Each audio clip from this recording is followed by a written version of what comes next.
Everyone, hope you're fine and doing well. In this video I will tell you about the Google Play Store issue in your device Samsung A13. Before starting the video, if you're new to my channel, do subscribe and press the bell icon. So now let's move to the topic.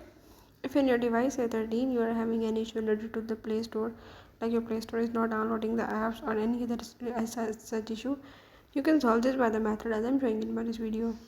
So follow the steps and watch complete video and learn how you can solve the Play Store problem in your device.